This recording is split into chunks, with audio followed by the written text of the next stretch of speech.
Ladies and gentlemen, welcome back to the AF Minicast. I'm the Graphic Gangster, Small Arms Danny, the commish Tyler Treadway.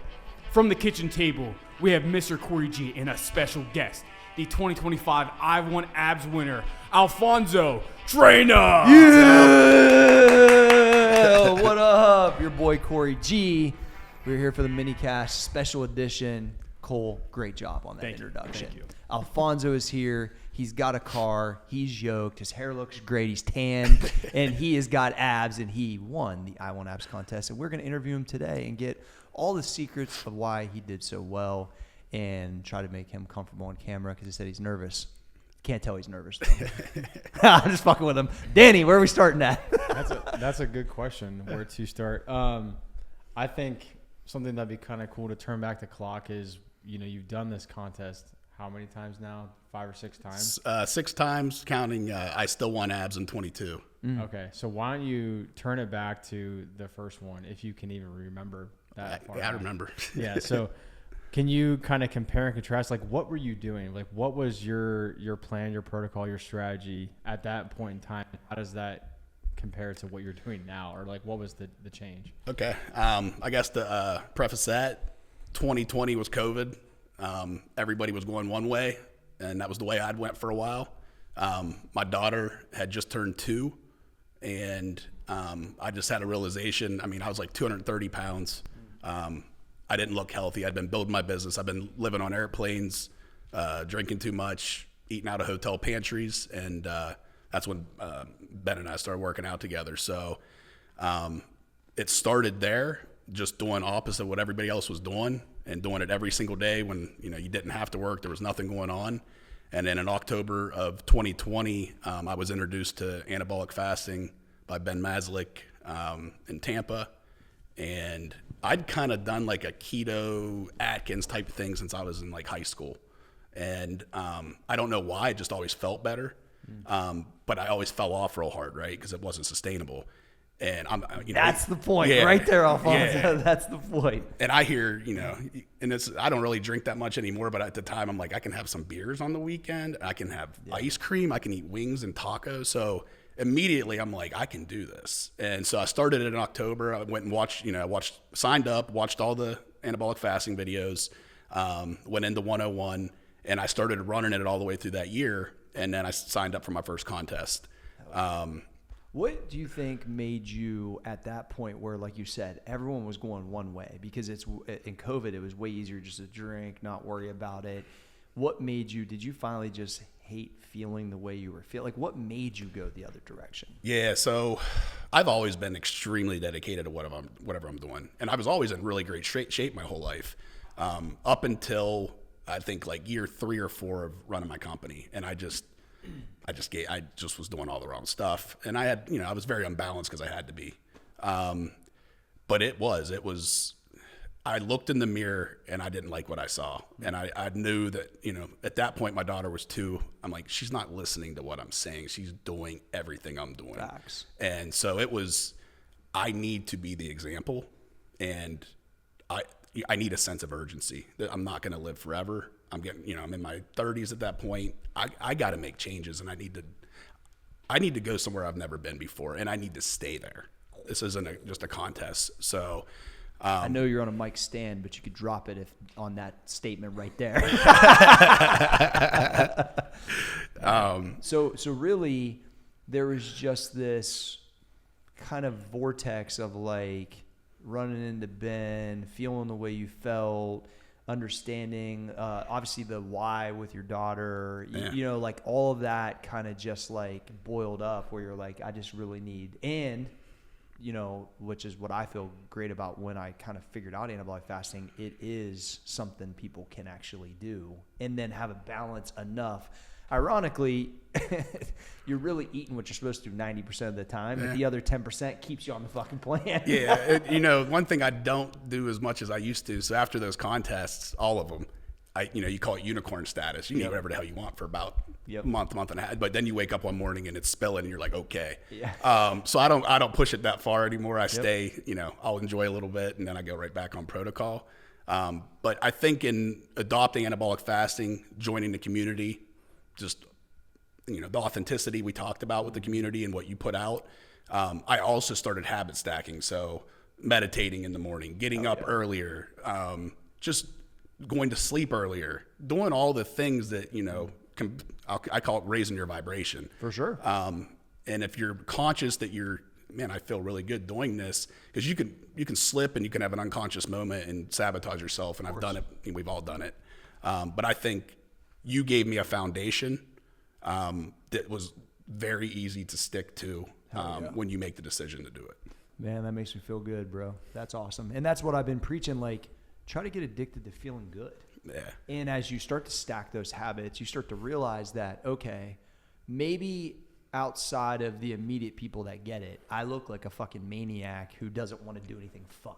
Yeah. But then my, always kind of rebuttal is that I'm pretty sure winning and feeling awesome is fun. Yeah.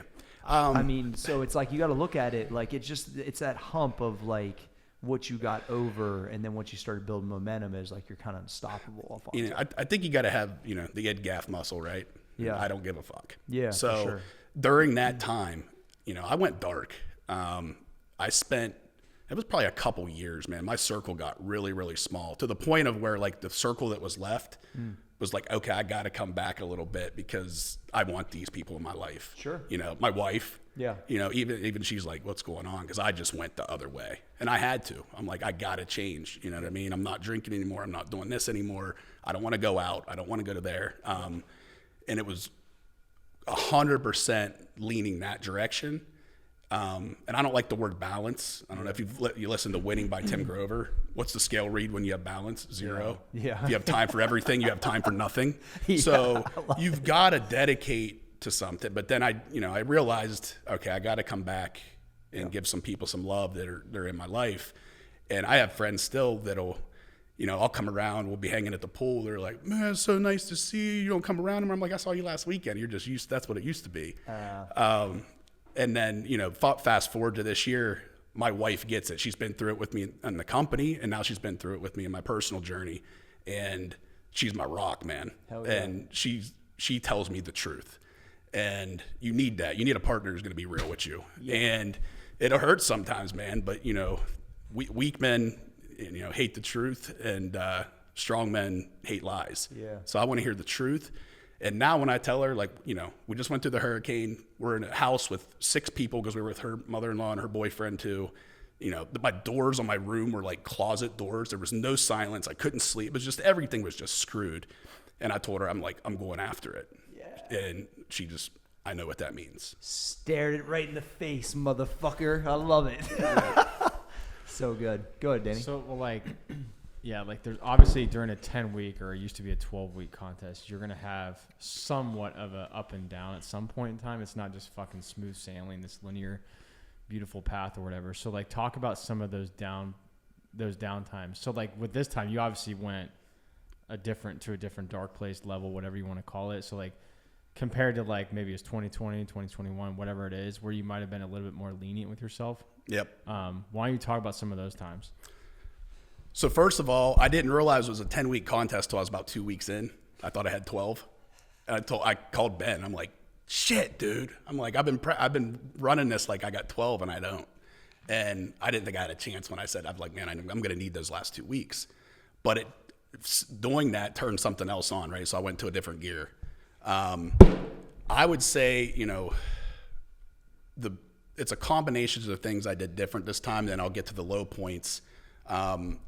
I always did one set of conditioning. So last year in the contest, I rode a minimum of 12 miles every single morning at 5 a.m. That was my conditioning, and it didn't do it. Something I used to be really good at that I haven't done in a while was swimming. And I knew I was going to be doing the Olympic distance triathlon and all that stuff. So I'm like, I'm going to start swimming. And I forgot what that does to you. And I found some underwater headphones so you could still learn. Oh, and that's really cool. I didn't know that was a thing. Yeah, and you can do, it's really similar to lunging except it's not as easy. You can't just do it in a hallway, right? Yeah. But in 15 minutes, you can do 30 laps in a 25-yard pool, and you can do 15 minutes of learning. So I was still doing hill walks. I was still doing rucking. I was still doing lunges. I was doing sprints, but I swam every single day. Interesting. So I was doing a minimum of 30 laps in the pool every single day. And again, I watched Rocky 3. Apollo had him swimming. I love it. Yeah. Apollo had him swimming. I'm like, I'm going to swim. So I think that really got me tight and lean, and just it kind of pulled everything out. And then really you did two conditionings a day. Yeah. Really is what it. On Sunday, I just swam. Okay. That was like an active recovery day, I'd call it. And I gave myself more recovery than I did any other contest, and I felt like I looked better. Yeah. Because I was always overtrained. But I think low point, man, is just, it wasn't just that you want to have something else to eat or whatever. I was good there. I was pretty locked in. Mm-hmm. It was dealing with insurance companies, and, you know, the house blew over, and then you're moving again because the second hurricane's coming and that kind of stuff. And your mind just kind of goes back to that stuff. And it's like to go, you know, I have a standing Friday bike ride we've been doing since 2020. We go every single Friday, 16 to 20 miles. That's cool. And I couldn't just, Ben used to have to ride to my house, and then we hit the causeway on the water. Well, now I had to drive a half hour to his house. My bike was at his house, and we'd leave from there. So everything was a little harder. My gym used to be 5 minutes away. Now it was 20 minutes away. It Literally was just, everything was harder. Everything was harder. And I'm just like, you know, what's Jocko say? Good. And I just, you know, you got to remind yourself of that. What's crazy is everything was more difficult and you were more successful at it. Yeah.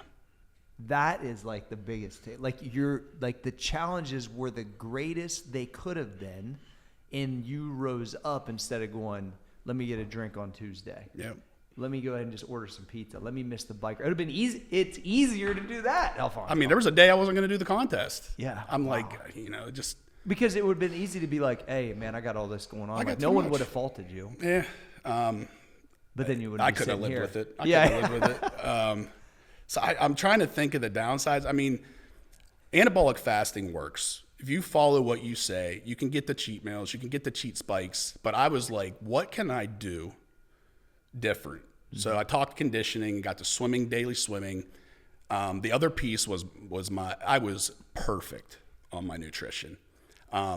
My cheat meals, so I had 1 or 2 bananas with peanut butter was usually my spike. Yeah. My cheat meal or cheat spike on either Friday or Saturday, usually just one, not both, was a giant bowl of fruit with every piece of fruit you could imagine, with honey all over it and peanut butter. And it was just my cheat. Yeah, and it was just quality sugar. When you do that long enough, it feels like a cheat. For sure. And then I'd say I had 2 cheat meals the whole time, and that was sushi, so a little bit of rice. But other than that, man, it was. I'll say one other thing I did. I was red meat 2 meals a day for the last 5 years, and something happened where I was just like wasn't feeling red meat, and I just coincidentally switched to salmon, and I ran salmon almost the whole contest. So I just had a lot of variables switching up, a lot more functional training, and just doing a lot of stuff that I'd never done before in an environment I had never been in before. Yeah.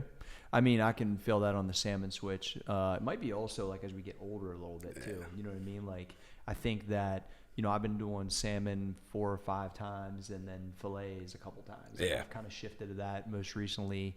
The swimming thing's interesting because I need to get with somebody that can actually swim to actually learn. Like I can not die. Like, you know, like that's my swimming. But I need, because I've been thinking about this. If they make headphones, which I don't want to get ran over by a boat, but like I could probably swim around the fucking island. For sure. And like do laps that way, which would be super cool. And so I need to like get like a 101 on like how to like actually swim for like a workout, not die. I freestyle the whole time. You're looking at someone who competed in swim meets in high school. Shut the fuck up. I swear. You wore fucking Speedos in high school? That was my one thing. They tried to give me a Speedo. I said, fuck that. I ain't Cole, wearing can it. you swim? Yeah, I was on the front page of the newspaper. Barnesville Enterprise, baby. I didn't know I had a Valley swimming legend at the fucking minicast. shout out to Bobby Joe. Yeah, Bobby Joe stopped the swim practice one time. Was like, everyone watched Cole's turnover, and I fucking demoed it in front of the entire swim team. She's like, that's how it should look. All right. So yeah, I got it in me. All right, Cole. Let's 2 do swim it. meets, Dude, 53. Cole's going to teach you how to fucking swim. Do you remember my friend Ross? You randomly met him at Denison. Oh, yeah. So he would do it. He coaches at New Albany. See, that's what I need. Also, Yeah, it'd probably really help your shoulder. No, I think, Treading shoulder. water, that's Yeah, conditioning for sure. itself. Yeah, no question. I mean, I just came off a vacation where I snorkeled pretty much like every day. So it's like I'm comfortable enough. But to be like, could I like do this like as a workout on purpose? Yo, I'll come out and do it with you. I think it would be Swimming's really awesome. fun. So yeah, but that's a. I'm glad you brought that One up. note on the headphones. Yeah. Bluetooth sucks underwater, so you download your stuff Okay. to the headphones, and it works a lot better. All right, love it. For the learning part. So, all right, this is going to go what I was going to talk to. So, it sounds like you found out what training in like nutrition. Obviously, you follow an AF 101, but the training part, because, and even in my case, you'll see people get great results from lunging 400 meters or lunging 800 meters to only the treadmill, to only stuff like that. Mm-hmm. So, like, you doing your swimming and stuff like that, can you break down like what was your train? Like, what were you doing every single day? Like, what kind of system were you Especially, following? I want to know conditioning too. Like, Yeah. if swimming was the staple, what were you kind of like intermixing outside of that? So Sunday, active recovery day, I just swam my 30 laps, and I would actually stretch, There you go. which I hadn't done. And how far is 30 laps? I don't even have it. Is that It's 25-yard pull, so Okay. just down one time, 25 yards. Okay. I would do that 30 times, so not down back. I'm trying to think. Is that like So 15 down backs. okay? I'm trying to figure out, 25 like, how many yards. It's miles. about that equates to about 750 meters. Okay, got it. And then when I did the triathlons in the past, I did the sprint, which was 750 in the open water, and this was a mile. Okay. And I'm like, I better get ready. Yeah, for sure. So Monday, I would. So the other thing that happened is my gym closed. It was a really nice gym that was close to my house, and I went to this place called EOS. My Tao membership's more than the membership. It's like $10 a month. So it's like ducks on a pond in this place. So I literally could not plan whatever was open, I grabbed. Okay. So my workouts were unplanned, different order all the time. Sure. But typically I would hit chest and arms on Monday. Tuesdays I would hit shoulders, back. Wednesdays I would hit legs. I'd go back to a light version of chest, arms on Thursday. Friday back to a light version of arms, back, and then legs, light day on legs on Saturday. And then Monday, so the swimming every day. Wednesday I would lunge with the legs. Monday I would do the hill walk. Tuesday I would do the sprint, and then lunges Wednesday, sprint again Thursday, hill walk Friday, and then Saturday Friday's bike ride. Saturday was the hill walk. How long did you hill walk for?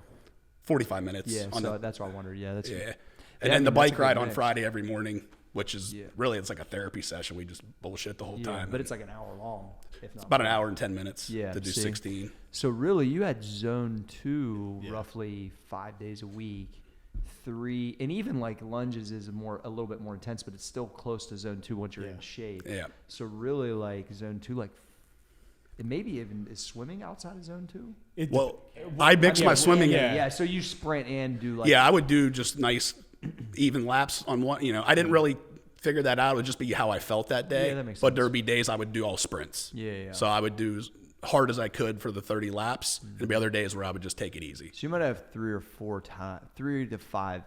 If you were doing really like 12, 13 conditioning sessions, because you only one on Sunday, and let's say 30% of them were sprint work, roughly. I would say it's about right. Yeah. And I guess going back to the down stuff Danny was talking about, there were a lot of days I didn't want to get in that fucking pool. I'm sure. And Friday after our bike ride, I've been doing this for a couple years. I go to a place called Kotawari, and it's a Nordic sauna.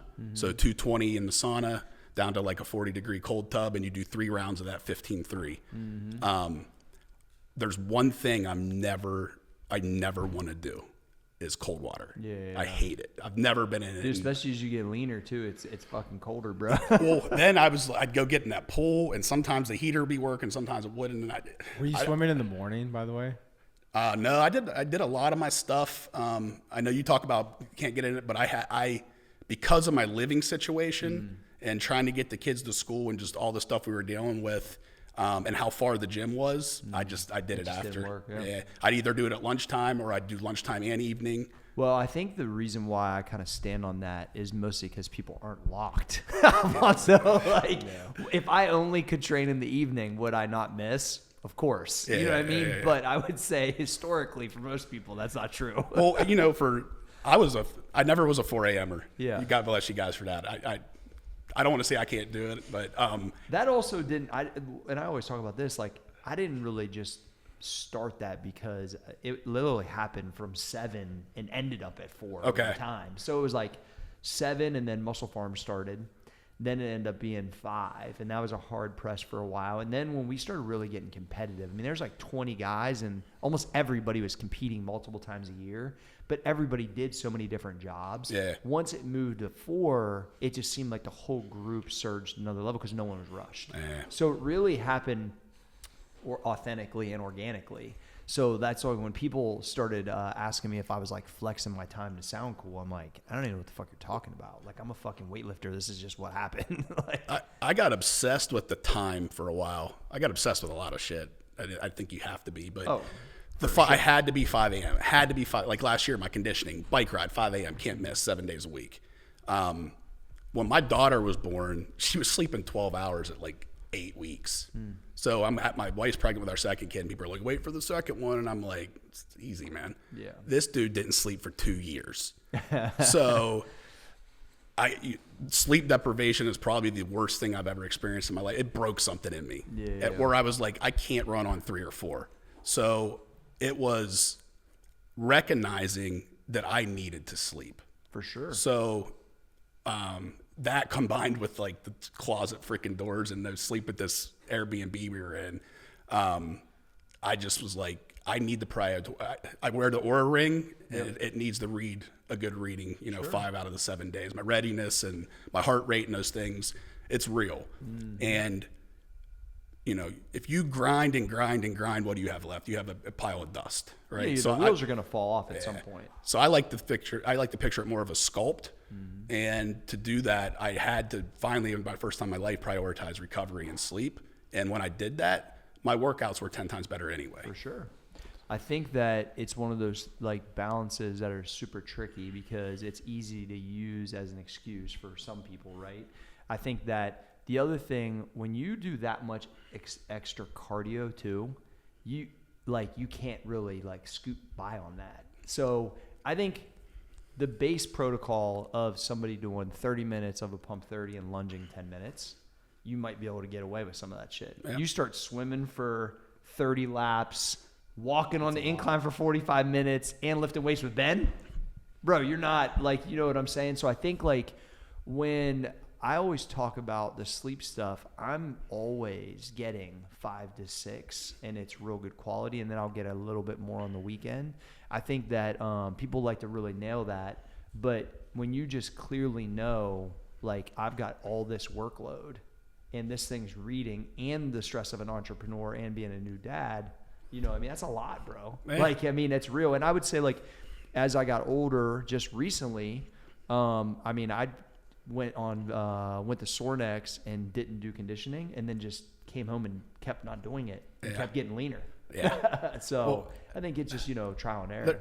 There's levels to the game, right? So, I have people around me that are like, well, how do you do it all? You're running your company, you're doing this, you're doing that. I'm like, and then I meet you and I'm in the next level and I'm like, I ain't doing shit. I am, but it's like, doing a lot. I'm doing a lot, but I'm like, man, I can do more.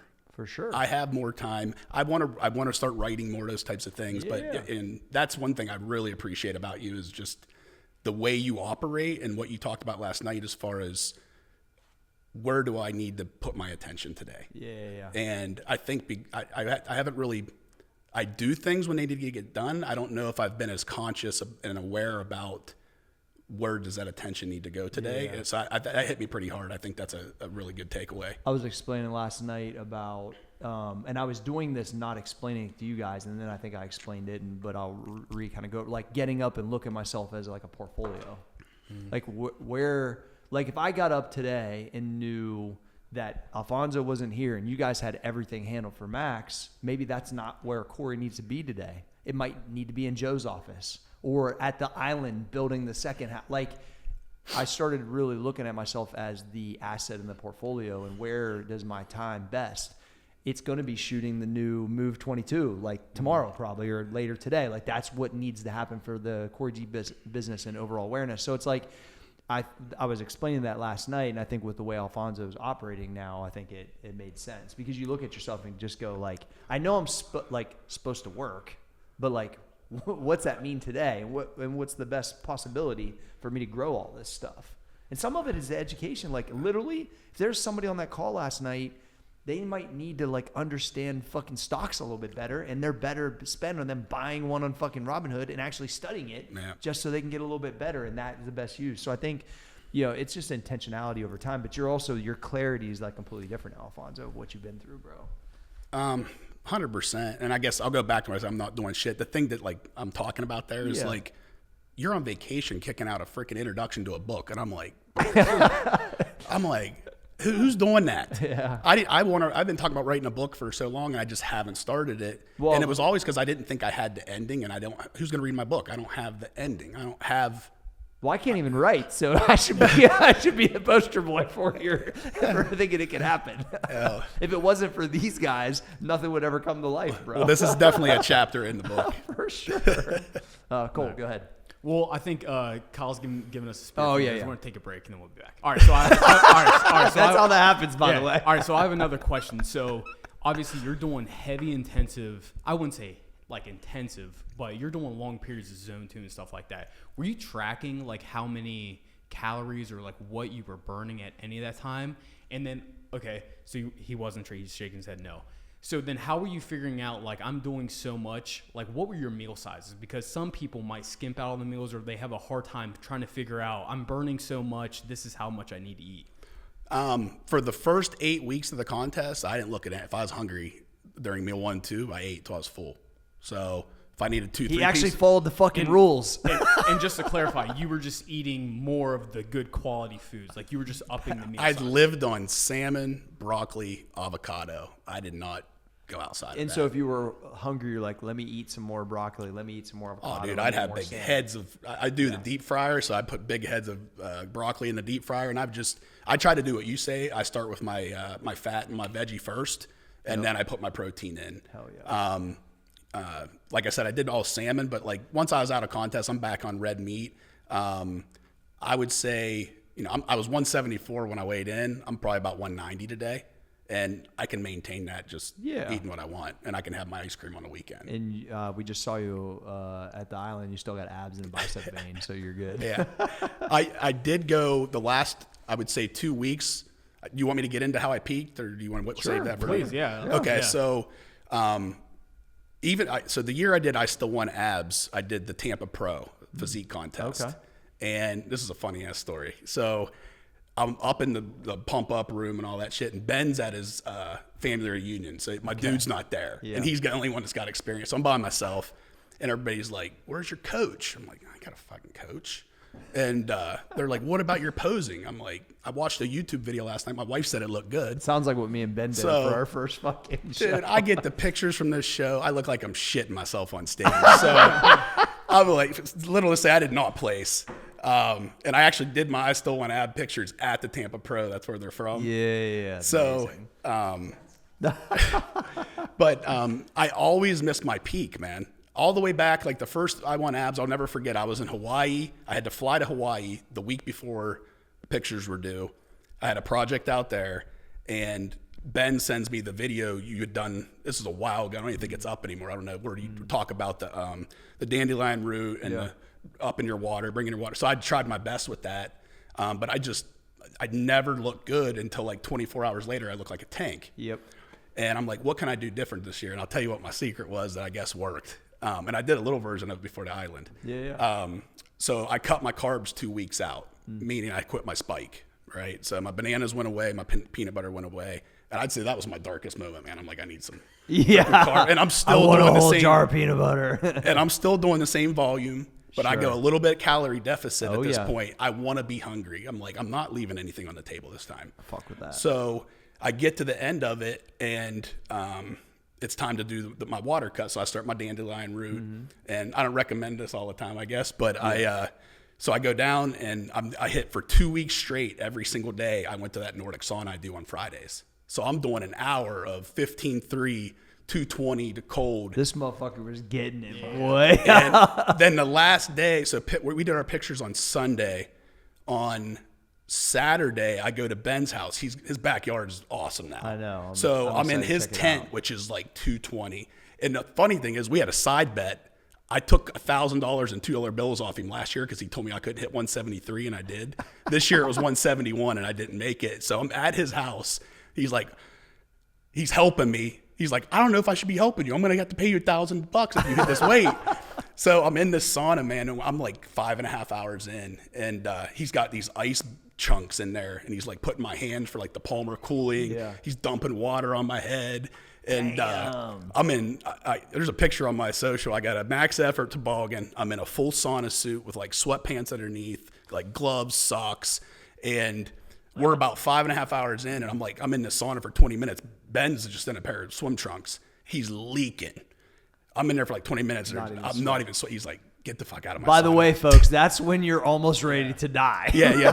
I said I do not recommend this, but you know what? I had to go somewhere I'd never been after that hurricane, and Ben made me get out. Yeah. I hit the cold one more time. I weighed in, and I didn't get the weight for him, but I was like, I think I'm ready. So I'm like, I had always started eating from my peak at like 6 a.m. Mm-hmm. So I weighed in. I think it was like 1:53 a.m. I weighed in and did my video. And at 2 a.m., I went on, do you remember the big Wonk pixie sticks? Yep. I think they're discontinued because of the dyes. But I found a big storefront on Amazon. I bought it for like $80. There's like 100 of them in there. So I'm crushing like 3 to 5 pixie sticks starting at 2 a.m. Like every 2 hours, I'm waking up hitting these pixie sticks. And then This is amazing. and then on the way to the gym that Ben trains at, it's called Vitality. Yeah. That's where we're doing our pictures at. On the way, I hit the EOS. I do one last swim just to get going. Yeah. Then I start going and pumping. And I started adding in a little bit of honey. I did a couple rice cakes and some Oreos. The carbs just started fucking dropping in. Yeah. Right? And so I looked really good. We did the morning pictures. And then our thing is always we go get Five Guys. So at noon, it was like 11, 12 o'clock, we went to Five Guys, and I ate a burger, fry, and took a couple sips of a Coke. That's when I came back, and that vein came out in my stomach, and I'm like, yes. I'm like, Ben's like, keep doing that. Yeah. I'm like, so this dude, he probably took 300 pictures. He was like so in it for good. me at that point. And so I remember looking at the pictures, and I almost picked a different one to send in because I was like, maybe I look too good. I'm just being straight up, but I'm like, I don't, and I did it. Well, because you were like saran wrapped. When you hit that that's what happens. All the water pools from underneath. One, you didn't have a lot of subcutaneous water anyway. Yeah. Any that you did got sucked into the muscle. Everything gets tight. You start getting veiny. Muscles start getting fuller. I did that before where I went and did a show. I didn't really care like how I placed.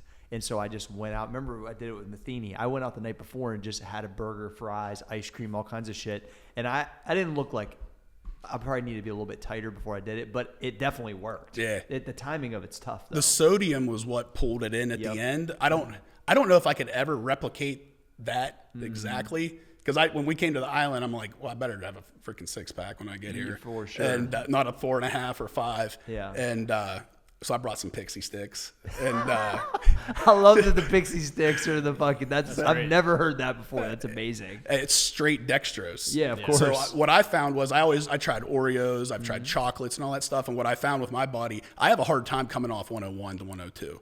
My body spills pretty easily. Yeah. And some people's are super sensitive. Like, I mean, Cole found that out about himself, too. I'm a lot like you. I've been following yours. You know how you go to the original anabolic? I naturally kind of did that for years, but I didn't have the foundation for the cheats and stuff. Yep. And then you're wrecked when you do that for a while. Yeah. Well, I think as Cole started coming down, what we started figuring out when we started talking about the original anabolic diet and just like the anabolic extreme, it was like his body just couldn't really tolerate even half the amount of carbs and some people are just like that. And I was originally like that. I could just never get real tight eating these like cycled carb things where I would have brown rice and then oatmeal. And I was watching, some of these dudes are on drugs and I didn't know it too. Yeah. But the ones that even weren't on drugs that maybe their genetics were like a little bit different than mine, I was like watching it and I was even doing 45 minutes of hill. Well, this is before lunges, all that. I just couldn't get tight. Yeah. I mean, the first show I did with Ben, like we got pretty tight, but it's because towards the end. I've seen that picture. Yeah, I ended up just eating fucking tuna and doing sprints. Yeah. Like I was basically eating no carbs. It's the only way, but I was flat as shit, right? So it's like when I started to understand that, I was like, I just can't eat as many carbs as these other people. And but I was not like super big, so it didn't like make a lot of sense. But then it's like my body kind of shifted over time. There's a mental piece too. I'll tell you what, like you talk about getting to the red line and making sure you don't go over that red line, but going right up against it and maybe raising it some. I don't feel like I went over the red line until like right at the end. Yeah. And there was like a 2-week period after that where I had to bounce back. I'm sure. But when you drop the carbs, you got to be careful with that because you need you need the right carbs. Yes. I own a business. I'm working 10, 12 hours a day. Your brain has to work. My brain doesn't work without them, man. I can't think straight. So I feel that. Yeah, but you know, I'm going to go on like a little sidebar here because I think it'll be helpful. Please. I know all we have is time. Okay. I know you get your blood test all the time. I do too. Yeah, at least once a year. I want to clear something up, and this is my belief, and based on what I've experienced and what I've done. But I've been eating meat my entire life. That's my staple. I've always been on like an Atkins, like I said, an Atkins type, and now protein. High protein, and you know, people give this cholesterol a bad name, right? My grandmother, same thing like you, she had heart disease. I think she had a quadruple bypass. She had like 20 stents. It's like it's in my family. Sure. So 2 years ago, since I'd been doing this for so long, I'm like, let me go I got a CT cardioangiogram. And if you guys haven't got that, I recommend it. It's better than the calcium. Okay. Because they actually inject you with dye and it goes into your arteries and then they give you a scan to show you how clogged your arteries are. I was in the 0 percentile, meaning I have zero blockage. No shit. At 39 years old, and I eat all red meat all the time. Saying that the cholesterol is the problem with the heart disease is like saying, why is there a fire truck and firemen in the neighborhood? Let me ask you this: is your cholesterol higher than normal, but you had zero blockage? I'm like 260. See, there you go. See, that's because mine always runs like a little bit high, but I think it's the same exact It day. Dropped when I did the salmon. Yeah, it will for sure. But I've been running 260 since I was like 18 years old, since I've been getting tested. And the metaphor or analogy, whatever I was going to say right there was, blaming the cholesterol is like saying, why is there a firefighter in a neighborhood every time there's a fire? Cholesterol is a repair mechanism. It's the sugar, right? Not the fruit and the honey. It's the refined sugars that get you. So I figure I'd throw that out there because we're all eating like that. Like, if you're Don't be alarmed if it's up a little bit, if everything else is matching up. Get the scan done. Okay. What's it called again? A CT cardioangiogram. Yeah, I need to do that. Or at least get a calcium scan. Okay. Yeah, I need to do one of those just because, my grandfather died of a heart problem at 46. Oh, wow. My old man died at 56. I think he fell asleep at the wheel, but they never really, was it a heart thing? He was actually in much better shape than the rest of the family. Like he ate a lot better, but still, I'll be 47. It's like, I'm looking at those two things going, damn, that's young. I'd almost guarantee you're going to look like me because it's the processed food, the seed oils, it's all that crap, man. And if you're eating the right stuff all the time and you got time involved, I think it could even reverse some. Oh, I'm sure it can. So, I would say since like probably 2000, I've been on a pretty much hardcore bodybuilding diet probably 80% of my adult life. Yeah. But I would say since I, came up with the fasting protocol, which would have been like 13-ish is when I started messing with it, and I started teaching it in 15. Literally probably 95% I've been eating that way. So it's like, but I needed to check that out for sure. It'd be good. Trevor, you haven't said anything yet. What you got? So, we all kind of judge the I Want Abs contest. So to see your evolution throughout the years has been crazy. And I know you've had like the top 50 finishes, but never the first place that you really wanted. What did you take from each contest that helped kind of propel you forward each time? And like, I know it can be like a mental stress of, I thought I gave it all I had, but I didn't get the results I want. So some people can go to a dark place and almost be turned off by it. But what kept you coming back? I've been told no so many times in my life on everything. When I was building, I think I don't know exactly where it comes from, but my dad's like that. Like if it needs to get done, it gets done. And my dad was really hard on me when I was younger, but I appreciate that now. And he pushed me to levels I could never, he expected perfection in a way, which doesn't exist. But with that, I just, you think to yourself, everybody has it. Man, I don't want to do this. I want to quit. I don't want to do this. And you just don't quit. I was, when I was building my company, I should have been out of business 150 times. And all I had to do was say, yep, I'm out of business. And I wouldn't let it happen. I would just, take the next step, right? So I guess going back to your question, I guess all the no's I just wanted to push harder the next year, right? And even if I wouldn't have won this one, I would have come back next year. And you just saw yourself as a winner in this, though, Alfonso. Yeah. I wrote the thing I sent out to the group. Yeah. And that was really how I felt. I was, why not do something you've never done? Go to a place mentally and physically you've never been, in spite of the worst shit that's ever happened to you in your life. And if you can pull this off, which I believe that I could, yep. What else is out? What else can you do? What else are you leaving on the freaking table, man? And no cap, my brother. So I don't know if that answers it. Yeah. But that's just kind of my mentality is, and I'm trying to teach my kids that in a way that's not quite as aggressive, but more of like a showing them versus. So that's also like something I fight with, because I know that I'm just as crazy as you're explaining. And then do you want that for your kids? But then that's the only way we got here.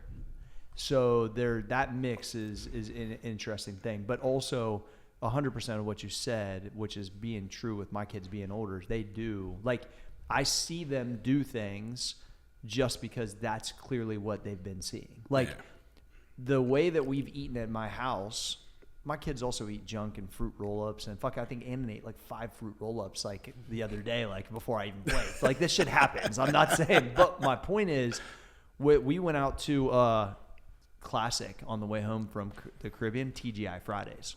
Oh, amazing. Now, 2 things, sidebar. They had a smoking TGI Fridays in the airport. Have you guys ever even fucking seen that before? Nope. And in Miami. So check this out. So I was reminiscing back in Bob Evans, back in the day, especially in the fucking valley. Like they had the smoking smoking section, side. but it just had like a wall, but it didn't even go to the top. So you're just eating pancakes, and motherfuckers are hitting darts, and you're like, I know the smoke's coming over here, right? So anyway, all right, that's sidebar. Regardless, but I go to. There's nowhere else to eat. We're in the terminal. It's like TGI Fridays. I'm like, all right, cool. So I look over. They have an open air smoking TGI Fridays with a bar. What? It's like 10 a.m. or 12. Motherfuckers are drinking beer, smoking. Then across the hallway, they have the regular TGI Fridays. So I was kind of blown away. Anyway, my long story of this is that we sit down and Andon orders double chicken breasts, double broccoli after we're on vacation, unprompted, because he just likes broccoli and chicken. And so I didn't say anything, as I got salmon and broccoli and coleslaw or whatever. And I was just thinking, like, this is exactly what I wanted. He takes his health. He likes training. He like sees us eat this way all the time. I mean, AG ordered a fucking bacon burger or some shit, I think. But, everybody on vacation's in shape. It's just part of the lifestyle, and it's just because that's what they kept seeing. I was hoping they didn't go the opposite way, because I'm so psycho about it, right? I was really scared about that. But I think what I tried to do is not pressure them. Is it just was what was happening? And then they all kind of came that direction, and I hope it then continues as a lifestyle. But it is 100% what they see, bro. 100%. Yeah, my daughter's been eating what I eat since she's been born. So she eats, Dad, are we having lamb chops tonight? I'll cook a rack of lamb, or we'll do a steak, avocado. Just normal. The other night, because I've been doing this too, I'll take an onion. I'm sorry if my breast stinks, but I didn't do it this morning. I'll cover it in avocado and just eat it like a sandwich. And she started doing it the other night. But she's been eating like that since she was little. Now they'll have their kids' stuff too. Yeah, of course. Now my boy, man, he just is not on that. He's like, give me some cereal. Yeah. So I guess to wrap that up, what you just said, I think it's impossible for them to have not picked up on what you were doing, because it's just the way you lived. Correct. And I think you're right. Not pressuring it and allowing them to just see that continuously over time. I think they naturally kind of glide into that, or at least a portion of it. Exactly. And that's the thing, is it doesn't have to be as extreme as it is for like my job, because it's my job, right? So I kind of understand that that's going to be different. But one of the things that really hit me, and I hadn't mentioned it, but I wanted to do, is like, we went first vacation this year. I'm taking the U-ball, we're playing basketball, we're fishing, we're, training, whatever. I take the squat rack. Like, it's like a thing, like my family, we're all working out. Super cool. This vacation, the guy's like, yo, we can go to the cliff and jump off the cliff. And I'm like actually scared of heights. So I'm like, whatever, fuck it. So like I said, I can't swim real good, but I get over there, and then like, it's sketchy getting to the 20, I jump off. Then and my youngest, like, he hears like, oh, we can go to the 30. It goes a 20 and a 30. So he's already up on top. I get up and do it, but literally I took my time just because I was like, I'm not trying to slip and really hurt myself here. They're scaling it super easy. But halfway up it, I thought to myself, the percentage of people that can take part in this right now, specifically probably at my age, is so fucking small, and it's normal to them. And I was like, really, really proud of that. Hey, man, I can feel it, brother. I can feel it. I saw the jump, too. Yeah, well, I blew my fucking eardrum out in Hawaii like 10 years ago. Lost your wedding ring, didn't you? I lost my wedding ring. So basically, I look like a fucking pussy. I jump off, I hold my nose, but it just is what it is. But the point is, like, all of those, like, dark times that are super difficult, they matter in these weird times when you don't even think they're going to hit you. That's awesome, man. I love that. Take it over someone else. All right. Yeah, I got something. All right, so going to the write-up that you wrote, which was fucking awesome, and got crazy good feedback on G Social. So, and you've said this at different points. I think in a conversation you said it in here. I think you've said it once here already, but you said this contest and winning it has been something you've unknowingly been working towards since age 13. Can you like explain what do you mean by that? Yeah, what's that mean? I think a big piece of my drive and and staying in shape and being healthy, I was not, I had no education on how to eat properly. Like, we had every little Debbie snack known to man, and we just had free access to it. A plate of brownies 3 days a week with a gallon of milk in the living room. So by the time I was from kindergarten, by the time I got in junior high, I was pudgy. I wasn't in shape. I was afraid to take my shirt off. I was getting made fun of. I remember it was the same thing like we talked about in 2020 when I hit I can't take this anymore. Yeah. And that's what happened. I was like, this is not going to happen anymore. And that's when I found my mom had done this Atkins diet. I remember seeing it, and I'm like, I'm going to try that out. And I started feeling really good. And I'll get into something I don't want to forget about after this. So I started feeling really good, and then I got into lifting weights when I was like 13. My dad finally let me have the weights in the thing. And my dad he worked at UPS. He was up at 4 a.m. for the preload and home, but never missed a game or nothing like that, and always had his workouts. I remember him wearing a trash bag on the treadmill downstairs. So Is he an ex-wrestler? Huh? Is he a wrestler? No. Just after it. Just staying in shape, man. That's cool. And so I saw it from a young age. I watched it, and I remember I kept asking, can I lift weights? And they wouldn't let me. It was 13 was the magic age, I guess. And so I go, I remember when I finally got into like 9th grade, I was the most shredded dude in high school. I had a 6-pack, and I got a pretty cool picture back then. And it just became my identity. And I grew up in a pretty rough area. It was, you either got bullied or you knew how to fight and stuck up for yourself. And once I got to that point, I didn't have to fight anymore. It was like, it took care of itself. Yeah. Was I going to beat the dude or not? I don't know, but I didn't really have to do it anymore. And like I said, I didn't have the genetics. I was never the most talented. I ended up graduating. I remember in 2nd grade, my 2nd grade teacher called my parents in and said he's never going to be anything but a C student.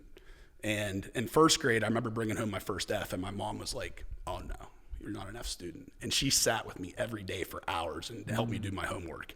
I graduated salutatorian, so second in my class in high school. There's only like 70 people, but still. Yeah, we'll take it. And the reason I wasn't... More than Barnesville. Yeah, I think so. And the only reason I didn't get first in class or tie for first in class is because at the time, if you got suspended from school, they took 3% off your grade per day.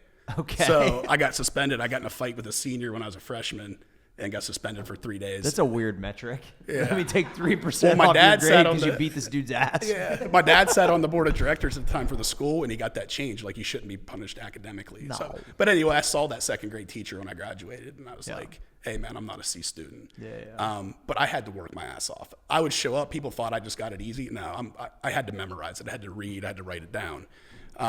In football, I remember Coach Pruden was my trainer. I was the only dude in there on Christmas Eve, on Sunday. We worked out 7 days a week, so I had that kind of in me. And I did that from 9th grade through 12th grade with him. And I always felt like I had to do more than everybody else. And I always used to get upset about that. I was upset about it. And now I look back at it as the biggest blessing I've ever had. Yeah, I felt like I tried like super hard to average 4 points a game. You know what I mean? Like I always felt like it was kind of the same thing. But then kind of like taking on that 6-man mentality, that became more of my identity. And then when I started realizing that applied to the rest of life will probably kick most people's asses, it's actually a blessing, to your point. Yeah, and I would add this.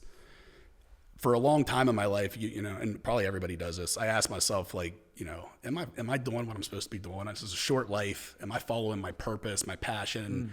You know, am I supposed to be doing clean rooms? Like, is this what I'm supposed to be doing with my life? And it doesn't really matter.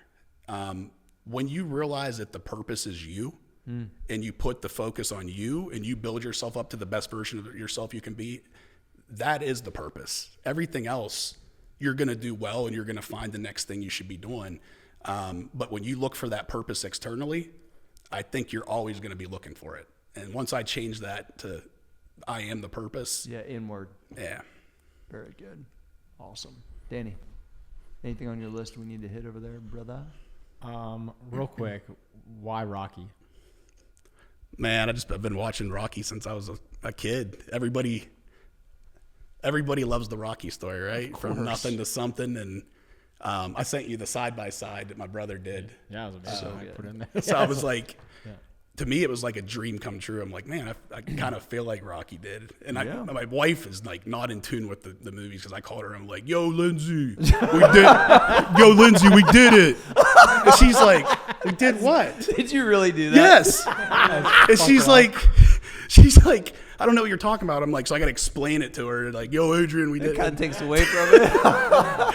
But It's amazing that you did that. yeah, so I don't know. It was just, I guess, At the end of the way it day, happened. what you were able to do, Alfonso, is you were able to take something that you knew if you leaned on would always motivate you just enough. Like the Rocky, that's what I think that, you know, Sylvester Arnold did for so many of us, is that there was that you need internal and external. And that's like a little bit of external that that's what I love about Eric Thomas too. He does the same thing when I listen to his stuff. Like I could not listen to it for months, but then I might need it for a week straight, or I might need to watch Rocky 1 again and see how yoked fucking Apollo is and hear him yell at Rock, or whenever is it number 2, whenever he's training. 3 is when Apollo changes. Yeah, and it's like you watch those clips and you're just like, holy shit. One, Carl Weathers looked unbelievable. Oh, yeah.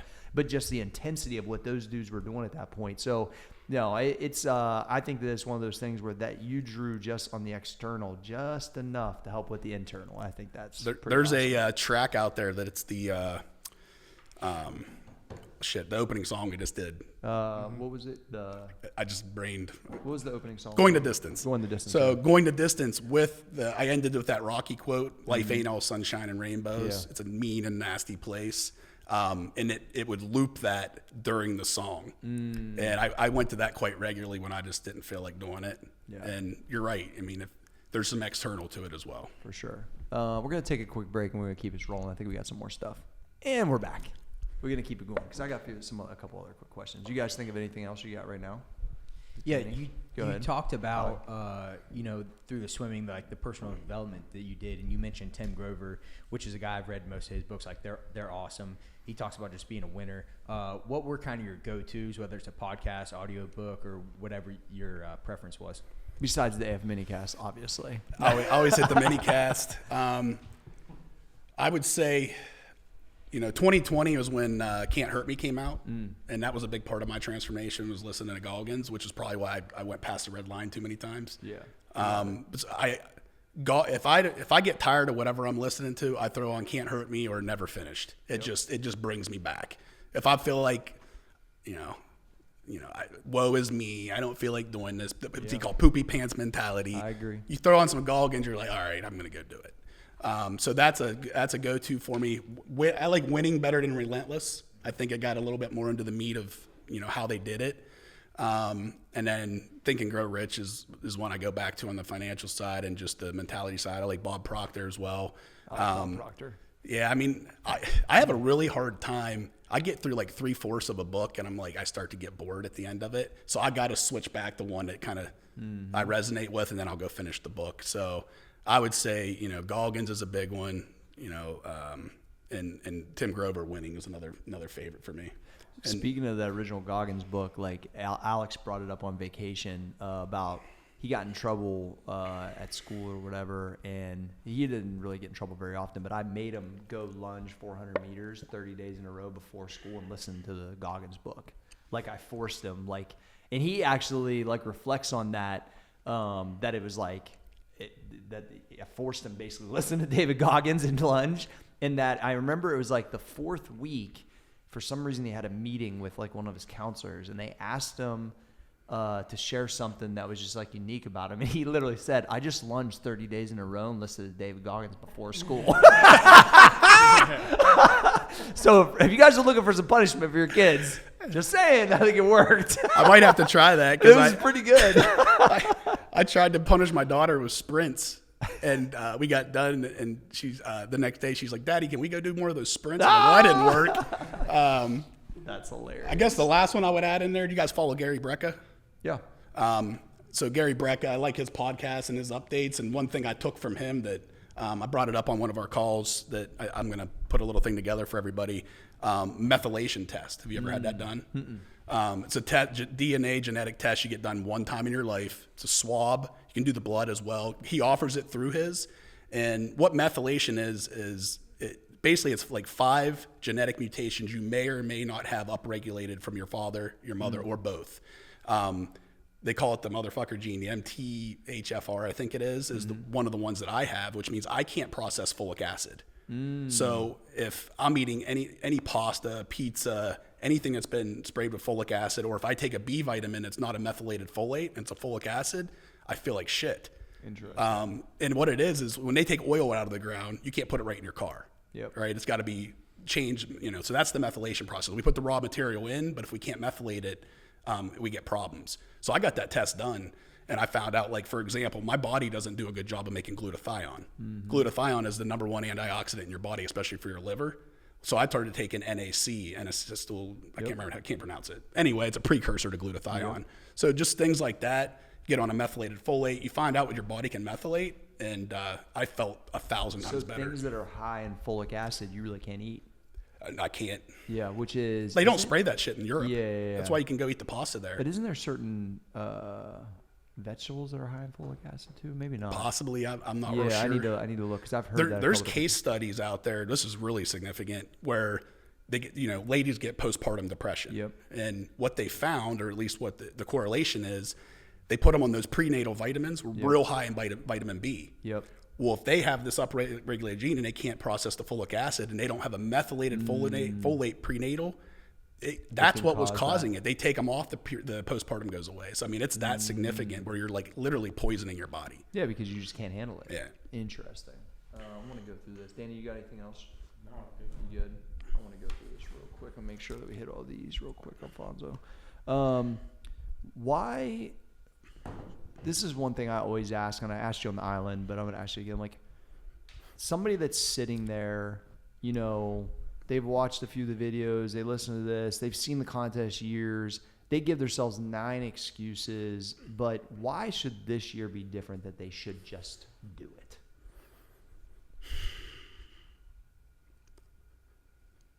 I guess what comes to mind is we are here for a flash, right? We think we have all this time. We think that we're going to do it later. I'll get to it next week, tomorrow, whatever. And you don't have that much time, man. I look back and I'm like, my years get faster every single year. Facts. I'm like, I'm 41. Like, what the hell happened? And if you don't get a sense of urgency, you don't, Galkin says it. You want to be laying on your deathbed at 60, 70, 80, 90, whatever it is, looking back going, I could have been great. I could have done this, because you could have. And the longer you wait, the less likely you are to go do it. So look at yourself. Somebody gave me this the other day. Was it on her call? Yeah, it was Keeney. Mm-hmm. And I've contemplated death in my meditations and things like that, and it gives you a lot of, I better get going. Sure. Keeney told us on the call, write your own obituary. So you don't have the end date in there, but what are they going to write about you when you're dead? And if you don't like what you're seeing, man, you can change it still. So it was pretty powerful. And I did that exercise. And I'd recommend that, if you don't want to do that exercise, at least contemplate that you're not here forever and that your faculties are going to diminish over time. And if there's things you want to go do, you have to start today, because tomorrow's not promised. Yeah, I like that. And I think that, and I can speak from experience, it's only going to get more difficult. Yeah. It's not going to get easier. You think when you go from 41 to 47, that all of a sudden, if you kept that 230, that it becomes 252 or 26, Cole knocking out this 50 pounds in the last 2 years, way easier before 30 than it is right before 40. Yeah. The time is basically right now. And I think that, if you listen to how many obstacles, how many things he's fought through, what it is on this side, and now the lifestyle that you can continue because you went through it. Here's the other thing is people go years and years and prolong it and delay it. Just get your shit together for a short period of time and change it all. Literally, a concentrated period of time can change everything pretty dramatically, actually. If it feels like a big jump, because some people, it's like, maybe they've never worked out. Yeah. Maybe they've never been down this path, and it looks very like, whatever, I can't do that. What I suggest you do, and I try to do this in my life, even though I am into this, do all the little things right. Like, I remember 2 weeks ago, I was pulling my trash cans up out of the thing, and I have a gate that they go in there. I was tired of shit. I was just wanted to get inside. It was raining, so I just set it in front of the fence. I didn't bring it through. I got about halfway to the front door. I'm like, go put the fucking thing where it goes. So I went back over and I put the trash can where it went. And it's like, if you can't get that right, you're going to struggle everywhere else. So just start with that. Like, what are you not doing on the most basic level that you can make sure you do better? And as you start building those little pillars and those little wins, everything gets better because you start to think like that. Like, I'm the guy who finishes it. I'm a guy who gets it done right. If I got to stay longer, I stay longer. And you don't have to snap and be that. It's these little things that you do over time that build that confidence and build that, those habits. That's why I've been borderline obsessed with figuring out kind of a 0 to 1 thing for people to start, meaning that they feel like even going to the pump 30 is too big of a jump. And I kind of came up with a format that we're working on internally here to release out that's just free to get people rolling. So then we can get them to build some of that confidence over 22 days and then maybe kind of move them to the next step. One of the things that I wanted to share with you too, I think that was really cool. Like, as I, was doing all these things, my kids are growing up and they're seeing that stuff. I kind of got onto that. Not only that, bring do things a certain way, but also just that winning mentality of the expectation is that because of the work, because of, working on ourselves, whatever, I literally remember when they were even younger, they're getting ready to go play sports. Hey, Gregory's are winners, right? Boom, boom. Just even getting that, we start and embark on something here. We expect after we've evaluated, we expect to fucking be successful.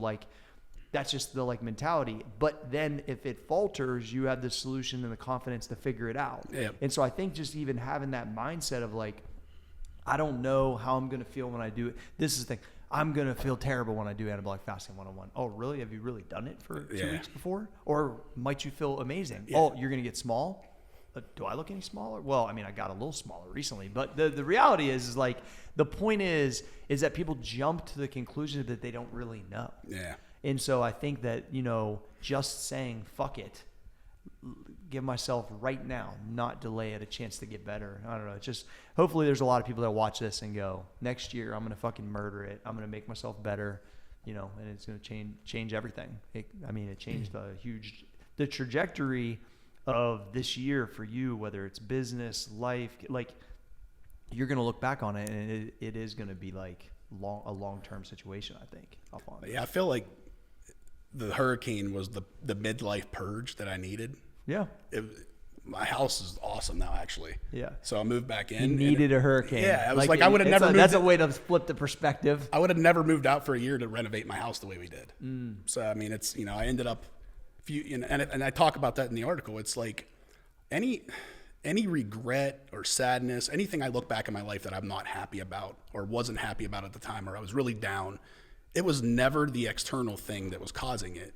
It was me not keeping promises to myself. I love that. So just start keeping the promises to yourself, man. And it's the little things again, man. If you said you're going to, take your kid out to play, that, when you get home, take them out to play. You talk about that, but it's never the external thing. The external things, I think of the heart machine, right? Be how you know you're alive. It's the hills and valleys, right? If that fucking thing flatlines and you're nice and comfortable and even, you're dead, and you can be dead while you're alive. And a lot of people are. So it's like, wow. Walk in and embrace those down times, because that is the journey. That's what's literally, I just faced the biggest one of my life, and it brought me to the best place in my life. And you can stay stuck there. You can say, woe is me, and it's their fault or whatever, or you can go, what's next? And you can use it for a springboard. And I think that's where you got to go.